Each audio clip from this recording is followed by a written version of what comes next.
Ce n'est pas ma place au milieu de tout cela. Il faut me retirer de ce milieu. Après 14 ans aujourd'hui d'une vie pareille, je réclame la liberté à grands cris.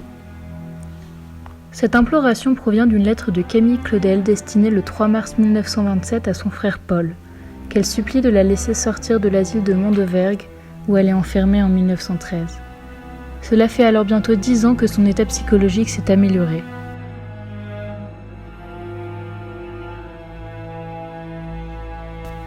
Camille Claudel est une sculptrice française du XIXe siècle tout à fait fabuleuse. Mon œuvre favorite est la valse, qui est merveilleuse. Observez le mouvement, la délicatesse de la matière. Je vous indique d'ailleurs que vous pouvez la voir de vos propres yeux dans le musée Rodin et Claudel de Paris. Pour l'instant, le musée est fermé, mais ses jardins sont ouverts, et je vous conseille d'y faire un tour. Bref, revenons à notre sujet.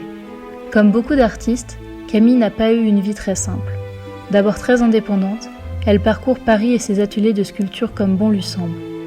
Elle rencontre Rodin, qui est fasciné par le travail de la jeune femme et qui l'inclut immédiatement sur des travaux de grande ampleur. Ils travaillent notamment ensemble sur le baiser, inspiré de leur relation. Les deux artistes s'éprennent l'un de l'autre, Rodin devient l'amant de Camille et elle entretient une relation fusionnelle avec lui. Elle fait preuve d'une créativité et d'un talent immense. Sauf que cette relation finit par s'arrêter, puisque Rodin vit parallèlement en couple avec Rose Beuret, sa compagne de toujours qu'il refuse de quitter. Camille vit mal cette rupture. Elle continue à créer, mais au bout de quelques temps, elle commence à sombrer dans la solitude et à développer des troubles de la paranoïa, persuadée que Rodin veut sa perte. Ces développements encouragent sa famille à l'enfermer dans un hôpital psychiatrique. Le contexte s'y prête, puisque son père est mort alors qu'il est le seul à la soutenir dans sa famille. Soyons honnêtes, il y avait un grand lien avec l'horreur que sa mère avait pour le mode de vie de Camille, bien trop indépendante et moderne pour une femme de son époque. Sa mère n'oublie pas de le souligner dès que possible au docteur de Camille. Quant à son frère, Paul, exaspéré de vivre continuellement dans l'ombre de sa sœur, il ne tente pas non plus de la sauver de cet enfermement. Il y eut beaucoup de controverses autour de cet internement. Une campagne de presse est alors lancée par de nombreuses personnes indignées par la séquestration légale de Camille Claudel, accusant en particulier sa famille de vouloir se débarrasser d'elle et demandant l'abrogation de la loi du 30 juin 1838 sur les aliénés. Le directeur de l'asile informe sa mère à de nombreuses reprises que Camille va mieux et qu'elle pourrait sortir de l'asile, mais celle-ci répond dans un courrier datant de 1919 « J'ai 75 ans, et je ne vais pas me charger d'une fille qui a les idées les plus extravagantes, qui est remplie de mauvaises intentions à notre égard, qui nous déteste et qui est tout prête à nous faire tout le mal qu'elle pourra. Gardez-la, je vous en prie. Elle vivait chez elle comme une miséreuse. Enfin, elle a tous les vices. Je ne veux pas la revoir. Elle nous a fait trop de mal. » Camille meurt finalement en 1943 dans l'oubli et l'abandon, victime de la famine qui touche les populations des asiles durant la guerre. Nous voyons ici que la folie reprochée à Camille, d'abord nourrie de conditions psychologiques graves, est finalement aggravée par des conditions sociales. Par la société, et en particulier sa mère, qui refuse de voir sa fille vivre comme un homme. Les femmes artistes ont toujours été confrontées à des difficultés particulières pour exercer leur art, et pour se faire connaître. Difficultés financières, sociales, éducatives. Au XIXe siècle, leur interdiction d'accès à l'Académie des Beaux-Arts jusqu'en 1906 en France a notamment entravé le développement et la visibilité de leur art.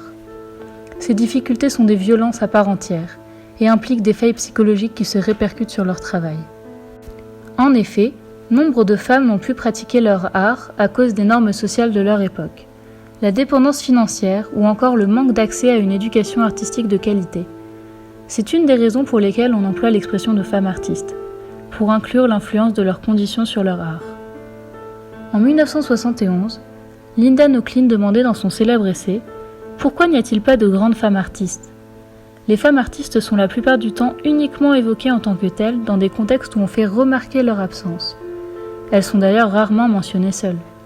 Camille Claudel est infiniment peu citée, sans accoler à son nom celui de son maître et amant Rodin, ou encore celui de son frère Paul. Ce type de violence, liée au fait d'être une femme, est également appelée violence de genre. Il s'agit simplement d'être discriminée pour son genre.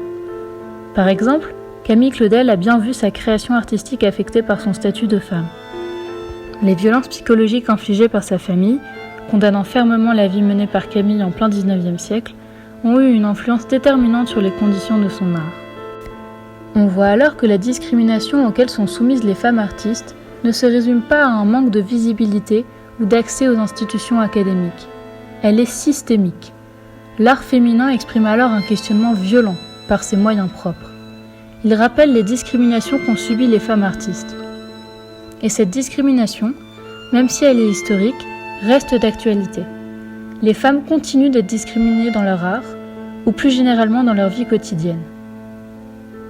D'autres personnes sont aussi discriminées pour leur origine, pour leur couleur de peau, pour leur orientation sexuelle, pour leur identité de genre, pour leur classe sociale, pour leur façon de parler, et pour plein d'autres raisons.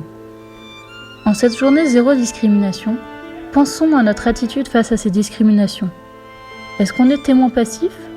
Est-ce qu'on est nous-mêmes discriminants ou discriminantes ?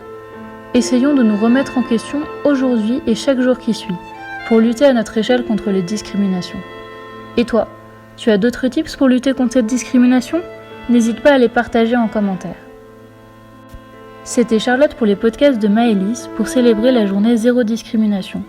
N'oublie pas de t'abonner.